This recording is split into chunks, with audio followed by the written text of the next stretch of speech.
बिस्मिल्लाहिर्रहमानिर्रहीम। इस वीडियो में हमारा टॉपिक है एग्जैक्ट डिफरेंशियल इक्वेशंस कि how we solve the exact differential equation. सबसे पहले देख लेंगे एग्जैक्ट डिफरेंशियल इक्वेशंस क्या है।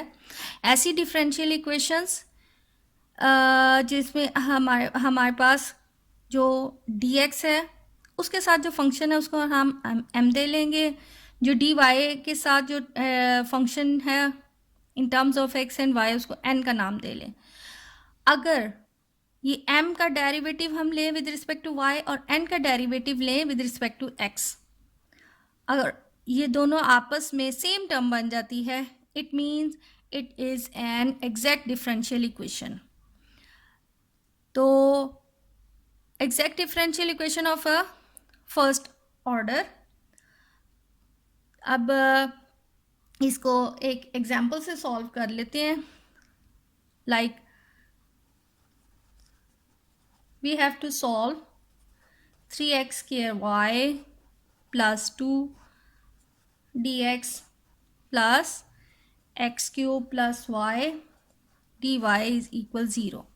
अब इस हमने डिफरेंशियल इक्वेशन को सॉल्व करना है, तो अब इसको पहले हमें चेक करना पड़ेगा कि एग्जैक्ट है या नहीं है। तो dx के साथ जो टर्म है उसका नाम हमने m दिया है और n है उसका नाम है एक्स क्यूब प्लस वाई। अब इसको एग्जैक्ट चेक करने के लिए इसको हमें डिफ्रेंशिएट करना पड़ेगा विद रिस्पेक्ट टू y।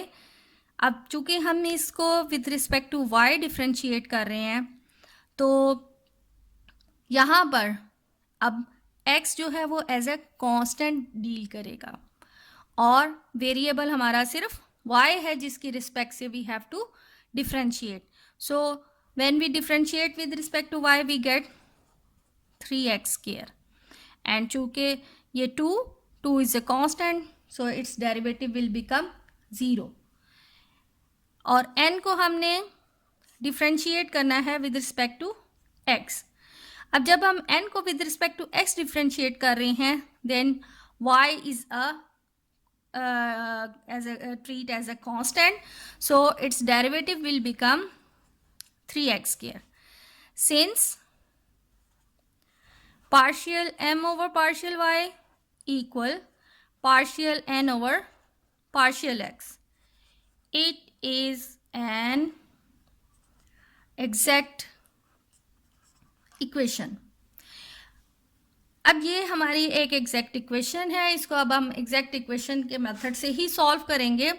यहाँ स्टूडेंट सवाल करते हैं कि एक डिफरेंशियल इक्वेशन अगर आती है तो हमें क्या पता चलेगा इसको कैसे सॉल्व करना है। जैसे यहाँ पर अब मैं कह रही हूँ कि ये एक एग्जैक्ट इक्वेशन के मेथड से इसको सॉल्व करना है। इससे पहले हमने किया है separable differential equation number 1, number 2 पे हमने किया है होमोजीनियस डिफरेंशियल इक्वेशन, नंबर 3 पे किया है non homogeneous differential equations but reducible to homogeneous differential equation, और अब टॉपिक है exact equation.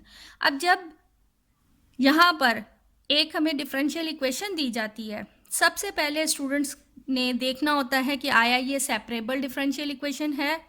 Separable differential equation के लिए क्या है कि हम आया इजीली dx के साथ x वाली टर्म्स और dy के साथ y वाली टर्म्स सेपरेट कर सकते हैं। अब यही एग्जाम्पल देखें, अगर ये आती है पेपर में, अब हमें नहीं मालूम कि ये एग्जैक्ट है या नहीं है, तो सबसे पहले इसको हमने चेक करना होगा आया ये सेपरेट की जा सकती है। यानी dx के साथ देखें, अगर मैं dx के साथ ये वाली टर्म आएगी और dy के साथ ये वाली टर्म आएगी। अब इसमें से x वाली टर्म सेपरेट करना इजी नहीं है, इसी तरह यहाँ से dy वाली के साथ ये आएगी तो y वाली टर्म इसमें से सेपरेट करना इजी नहीं है। It means it is not a separable differential equation. The second is homogeneous. इसके बाद आपने होमोजीनियस चेक करना है। होमोजीनियस के लिए पहचान थी कि यहाँ पर जो है वो उनके कोफिशिएंट्स जो हैं वो पावर जो है या डिग्री जो है उनकी सेम होनी चाहिए। जैसा ये x की पावर 2 एंड 1 तो ये 3 आ गया।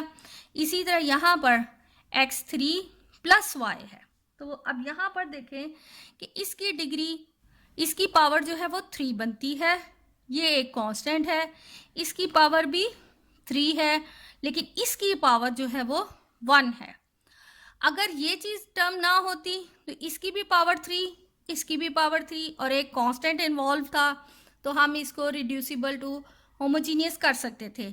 लेकिन चूंकि यहाँ पर अब एक वेरिएबल की पावर 1 है और बाकी जो दो टर्म्स इन्वॉल्व हैं उनकी पावर 3 और 3 है, इट मीन्स कि ये होमोजीनियस डिफरेंशियल इक्वेशन या reducible to homogeneous differential equation भी नहीं है। Number 1 separable, number 2 homogeneous, number 3 पे homogeneous, non homogeneous but reducible to homogeneous. अब नंबर 3 पे आ जाती है एग्जैक्ट इक्वेशन। अब यहाँ पर अब हमने इसको एग्जैक्ट के मेथड से ही चेक करना, यानी ये 2-3 मेथड तो आपने सिर्फ माइंड में ही चेक करने थे कि आया ये सेपरेबल है, होमोजीनियस है, चूंकि वो ना सेपरेबल है ना होमोजीनियस, तो फिर हमने इसको एग्जैक्ट, तो एग्जैक्ट को चेक करने के लिए क्या है कि dx के साथ जो m जो टर्म है उसको हमने m का नाम दे दिया, dy के साथ जो टर्म है उसको n का, इसको डिफ्रेंशिएट किया विद रिस्पेक्ट टू y, इसको डिफ्रेंशिएट किया विद रिस्पेक्ट टू x। अगर ये दोनों टर्म्स आपस में इक्वल आ जाती हैं, it means it is an exact equation. अब ये यहाँ पर जो है वो एक एग्जैक्ट इक्वेशन है। अब इसका सोल्यूशन बहुत सिंपल है, we have to integrate m with respect to x और प्लस इंटीग्रेट n की वो टर्म्स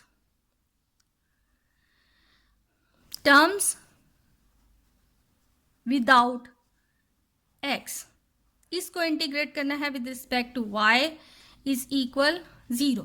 सिंपल, ये इसमें आपको स्टेटमेंट याद होनी चाहिए। तो सिंपल है इसकी integration, now integrating m with respect to x, m में है 3x square y plus 2 dx और n में आ जाते हैं x cube, sorry without x है जिसमें x इन्वॉल्व नहीं है, यानी सिर्फ वो टर्म्स लेनी है जिसमें x इन्वॉल्व नहीं है, यानी n हमारे पास एक x क्यूब है, एक प्लस y है, तो यहाँ पर सिंपल y आएगी। वो टर्म जिसमें x इन्वॉल्व नहीं है हमने वो लेनी है, यानी simple y dy is equal 0।